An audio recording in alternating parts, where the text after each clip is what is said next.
No one has withstood the sort of scrutiny that Mr. Trump and his family have unjustly endured. It really the is things amazing. They're doing, I think people like seeing somebody that's not afraid to get in the face of establishment Washington, D.C. politicians. Yeah, you remember the last guy that ran on big ideas?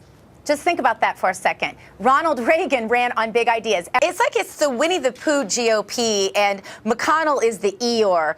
Negotiations 101. Obviously, he hasn't read Trump's book, Art of the Deal. But what Mr. Trump has done is ingenious. As you pointed out, he's taken what was Hillary's issue and he's brought it over to the free market side, using things like incentives and deductions, which are free market concepts, where Hillary can only talk about tax increases and mandates and regulations, who thought that they got to pick our next GOP nominee. And in fact, it doesn't look like they're going to have that say. We're tired of politicians saying, oh, yeah, we really need to eliminate the debt, but we're not sure how. We need to secure the border, but you can't really do that. He's saying, yeah, we can. Neil, when you watch this whole rodeo happen, it's kind of hard to decide whether Donald Trump is the most entertaining or whether it's more entertaining watching people sort of squirm after they've underestimated him once again. So this sort of the voting populace out there that loves Trump is looking at this whole thing going, they still don't get it. And it just solidifies that Trump support and that Trump base that I think is going to stand strong. But you know what? It's just, Sean,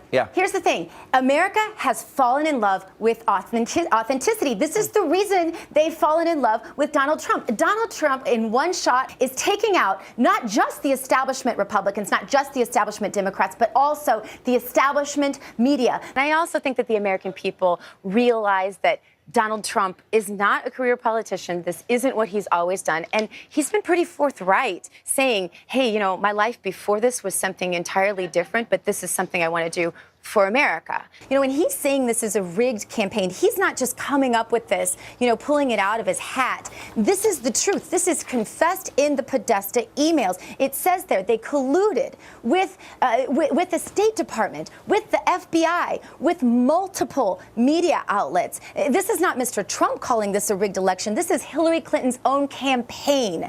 We just have to look at the facts really carefully before we're going to judge someone based on an allegation in the 11th hour of a campaign. My experience from what I've seen of Mr. Trump is that this is his sweet spot. When he is down, we've seen it. How many times has everyone said he's done?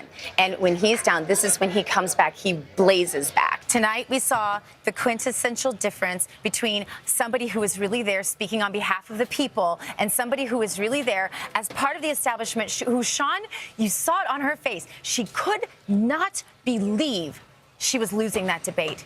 And if somebody's going to answer a question about last night, how about Hillary Clinton answer whether she is going to give the $25 million back to Saudi Arabia for their abuse of girls? During this campaign process, I've learned a lot about the things that Mr. Trump has done behind the scenes that are actually very compassionate. Voters know that Mr. Trump is somebody who is not going to be controlled by the way things have been done traditionally by the GOP or by the Democrat establishment. And so Mr. Trump is his own man, and that's who the voters elected, and I think that's what we're going to get. And for so many years, we've been, you know, talking in terms of race and divisiveness. I think it's time to talk about unity and to focus on the things that we do agree on, like that we all want jobs, we all want a better economy.